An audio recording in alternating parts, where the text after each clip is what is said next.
Good morning to you, and we thank Amrita for bringing to us there our week in review, where we recap all the top stories we've carried over the past week. It is time for us to turn our attention to your main newscast for today, February 6th, 2022. My name is Joshua Van Slegman. In November 2021, when Vice President Dr. Bharat Jagdeo said that the People's Progressive Party civic government is working to get ExxonMobil to acknowledge its commitment to provide Guyana with full coverage insurance. But when asked on Thursday last for an update on these discussions, the Vice President carried a different note. The official suddenly shifted the attention from himself and government, by extension, on the matter to say that it is the Environmental Protection Agency that is handling this crucial insurance negotiation with Exxon. The Vice President said this is an ongoing discussion and it is done mainly at the EPA. So that was their position on the table in trying to get $2 billion US, but have been negotiating this. At the end of the day, we will see. I don't want to give a ball-by-ball blowout, but you will know the intention and you will see the final product when it comes out. And we are pressing hard for that source of commitment. Even though the American oil explorer ExxonMobil has faced 5 years of unrelenting criticism for refusing to provide Guyana with full coverage insurance on its Liza Phase 1, Liza Phase 2 and Payara project, the company appears hell-bent on contributing this trend for its fourth development, that is the $1.8 trillion Yellowtail project. Get the full details in today's Kaieteur News.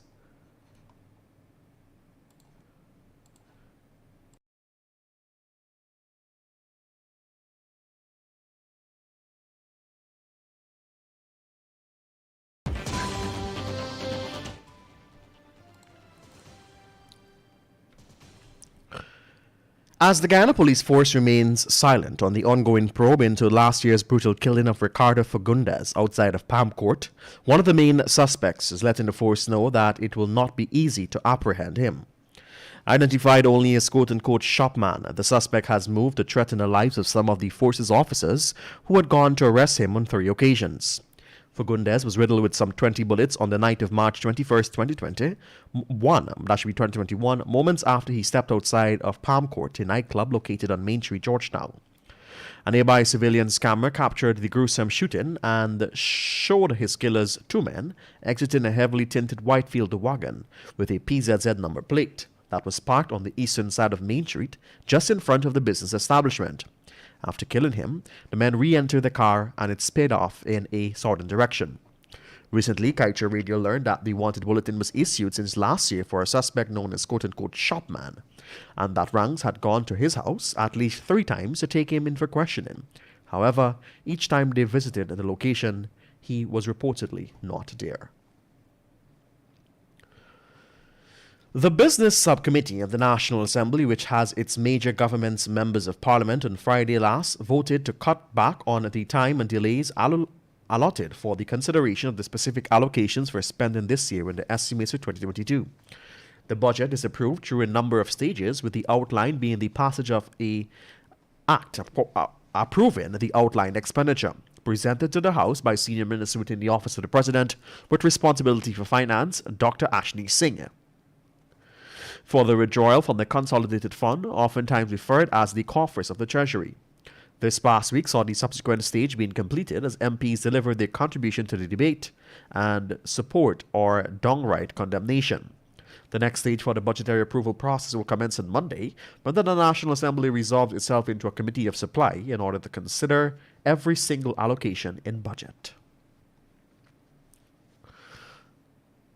Former opposition leader Joseph Harmon wrapped up his debate on behalf of the political opposition this year by saying that less than a month after the government questionably approved and passed the new NRF Act, the administration is already in breach of new laws, which the inclusion of $126 billion from the fund included as budgetary support for 2022.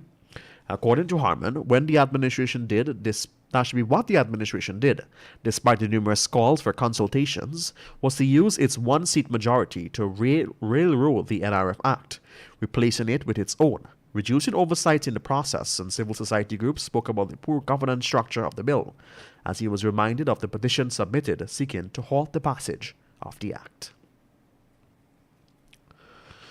And the government of Ghana is going ahead with the idea of building a new smart city, complete with modern amenities, including golf course, resort facility, and eco-industrial park and streetscape design. As such, some 3,800 acres of land have been set aside for the pursuit of this initiative. The development of the new city in Ghana, according to Minister of Housing and Water Colin Crowell.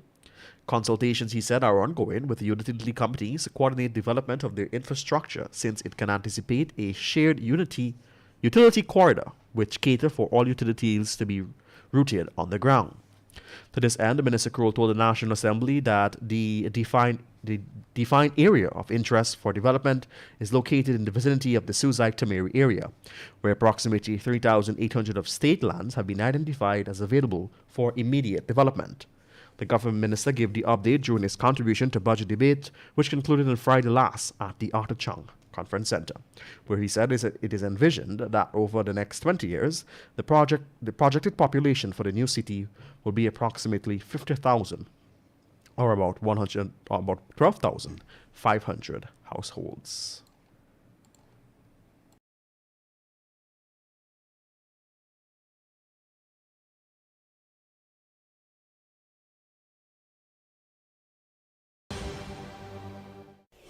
This is your main newscast on Kaieteur Radio 99.1 and 99.5 FM. We continue. In effort to ensure that the Ghana Secretariat for Extractive Industries Transparency Initiative gets a new director to oversee its annual operations, the Ministry of Natural Resources has been in the process of interviewing new candidates following its tender last year for interested application. The process, however, has come in for criticism from the political opposition, as it believes that the government is merely executing a plot to remove Dr. Rudy Jadupat, who has headed the entity since its inception. Challenged for a response to this matter, Natural Resource Minister Vikram Bharat categorically stated that nothing could be further from the truth. The minister said that Dr. Rudy was actually appointed to post due to his affiliation with the Alliance for Change and not from a transparent tender process. He pointed out that Dr. Jadupat is an AFC executive who campaigned a lot for this year's party in the USA. Further to this, Minister Barrett said Dr. Jadupat's contract came to an end a year ago, but was still asked to stay on. When the government had issued a tender for intended applicants, Dr. Jadupat was told of it. He applied and was subsequently interviewed. Unfortunately, he was not the best out of our utmost high ranks candidate.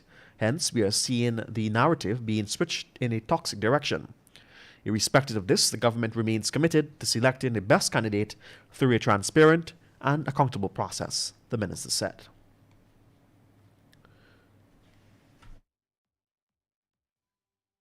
And finally, at this time, the return of same players meant a return of same policies that saw corruption and cronyism, where a few in the elite are enriched from state coffers through various means.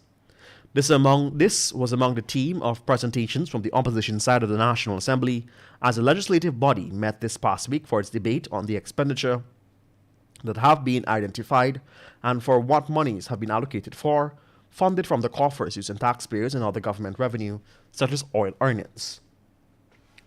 The mantra was repeated, however, vaguely, bluntly, by Coalition of Partnership for National Unity Alliance for Change members of Parliament. And on Friday, when the debate's accept of the budgetary approval process concluded, this point was brought home and made pellucid by General Secretary of the AFC, David Patterson, when he gave his views on this year's $552.3 billion budget, the biggest budget ever. The Ministry of Health has over the years been allocated a sizable chunk of the overall budget for the nation. A significant amount of money is spent to procure drugs and medical supplies. According to Patterson, based on public records, the New Guyana Pharmaceutical Corporation last year received $13.8 billion. That's $70 million in contract and crypt. And he said we are all aware who is the best friend of the owner. Get the full details in today's Kaieteur News. And with that, we've come to the end of your main newscast on Kaieteur Radio 99.1 and 99.5 FM. My name is Joshua Van Segman. Thank you for joining us.